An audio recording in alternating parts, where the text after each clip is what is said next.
I just have 3 or 4 slides to share with you. Basically, I just want to stimulate your thinking into what is really smart building and whether how can we draw an analogy perhaps to smartphones, because it is something is very much already here today. And if we agree that the mobile phones which we have today can be qualified as smartphones, then perhaps can we draw some lessons from this?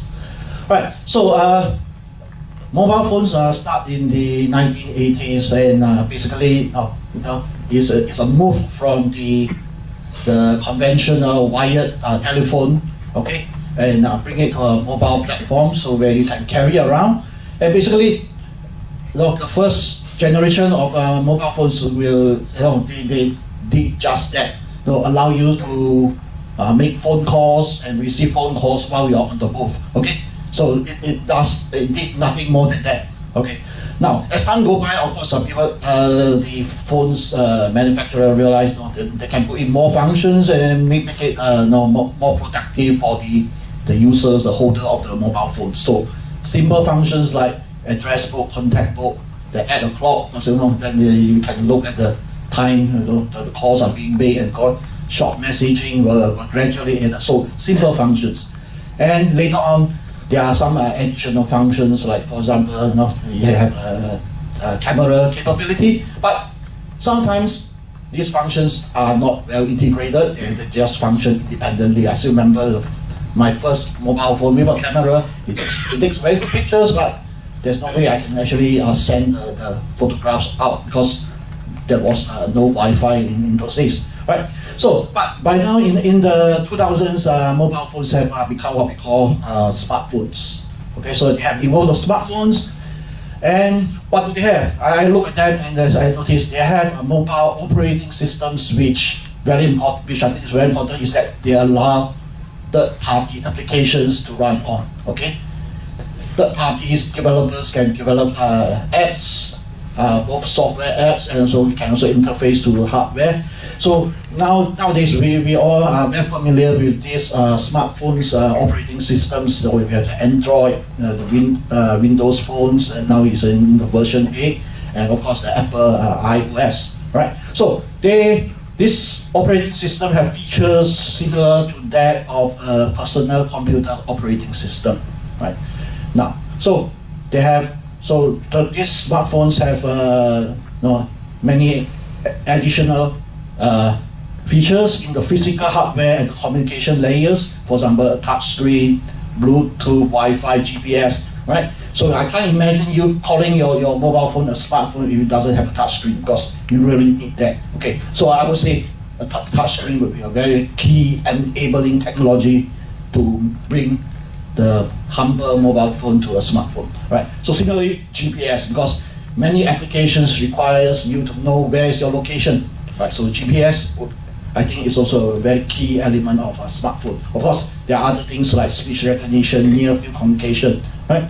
Now, and of course, the availability of thousands of applications in the application layer, they fuel the popularity of smartphones. Okay, apps which can download for free, apps which you may have to pay a small sum of money, but not a lot because of the high volume of users.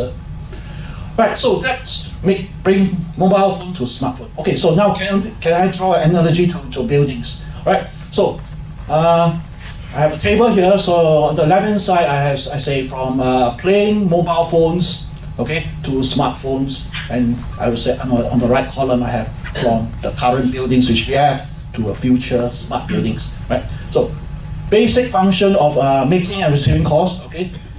You must have that, okay? If you don't have that, then you can't call it a phone, right? So similarly, a building has to provide shelter to the occupants, provide water, energy, bring to the occupants. Okay, so these are very, very basic functions. The simple additional functions like address book, clock, camera in the early mobile phones, okay? I can draw a parallel to what we have here in current buildings. For example, the programmable air conditioning systems, circuit breakers, fire alarm protection systems. Okay, we have that features now in our buildings, right? And the early mobile phones, they have no simple operating system, more of the basic I/O system, BIOS. Okay, and I would say they correspond to what we have in the current building automation or management system software, which some of the bigger buildings, they have that, right?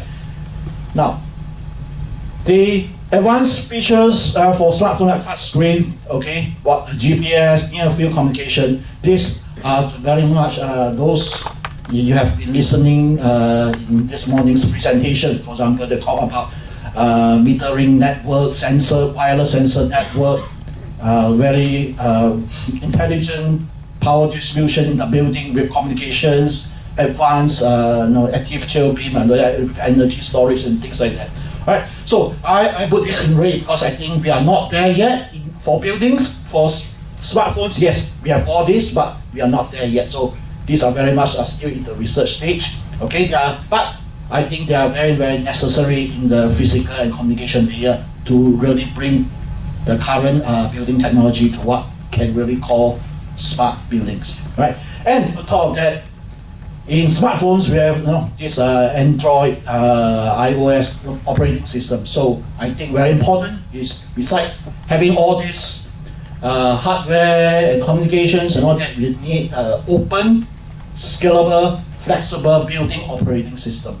Okay, a building operating system. Of course, some might argue that what we have now can qualify as building operating system, but I think they are not there yet. So they have to be open, scalable, and most important, they must have open information to allow third-party developers to easily develop applications, both software and hardware, to go with the building. All right. So integrating with third-party applications is very important. It should not be proprietary, so that once you have the building operating system by one company, then nothing else can be added to it. Right? It has to be open.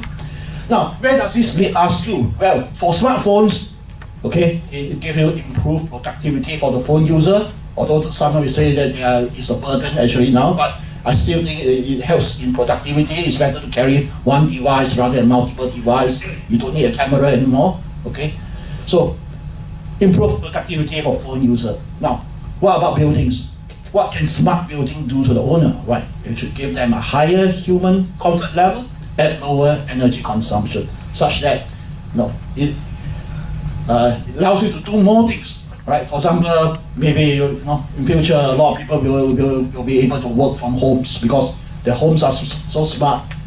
They don't have to have all the facilities for them to do their work and so on. Or your working place will be so good that you want to live there, so you don't need to commute. So either way, you look at it, right? Right. So I think this is really a good thing. So smart building, okay, higher human comfort with lower energy consumption, and that leads to sustainability, right? So my last slide is just something which currently I'm looking at just on this operating system for smart building. So what can be done, and I'm aware that, for example, there are movements which are trying to create an open, scalable kind of operating system. So some attempts have been done, and I think in Simbabest, I have been advising some of my researchers to look into some aspect of this.